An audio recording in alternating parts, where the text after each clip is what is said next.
Tonight we are taking a deep dive into driving safety when it comes to local interstates. It comes after 4 people were killed in a crash along I-81 North in Montgomery County this morning. State police say the driver of an SUV pulling a U-Haul lost control and was hit by a tractor trailer.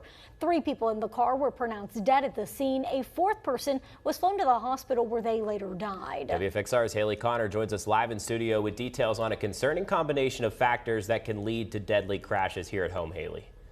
Yeah, Drew, now this morning's crash comes after 4 separate crashes involving a total of 20 cars shut down I-81 North for hours in the same area yesterday. Now, even as far back as 2005, VDOT pointed out the issues of driving on Interstate 81 in our region, saying the mountainous terrain made it difficult for drivers to maintain constant speed. Now, also the high volume of tractor trailers makes traveling Interstate 81 challenging at best. We had 1,004 people lost their lives on Virginia roadways last year. Morgan Dean, the spokesperson for AAA Mid-Atlantic, says that looking away from the roadway for more than 2 seconds doubles the risk of being in a crash. Limiting distractions. It's now illegal here in Virginia to have that cell phone in your hand.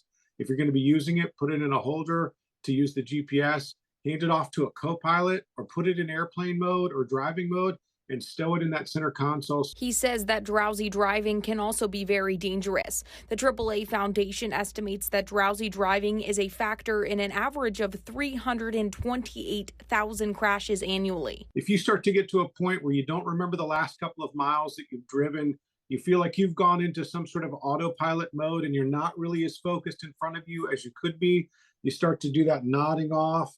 Those are signs that you are driving drowsy. And if you are towing something behind your vehicle, you should be aware that this can change the dynamics of driving. Just encouraging drivers that they are going to be towing something, understand how much weight you're towing, what that does to the vehicle, and what you need to do as a driver to be able to control all of that. And now, as always, drivers should avoid drugs and alcohol, and there are many other options that you can use, like a designated driver, a ride share, or a cab to get home safely. Back to you, Drew. All right, Haley, thank you. And starting on July 1st, there is a change to the slow down, move over law. Cars will now have to slow down and move over if possible for any stationary vehicle on the side of the road displaying red, blue, or amber flashing lights, as well as any stationary vehicle displaying hazard lights, flares, or an emergency sign.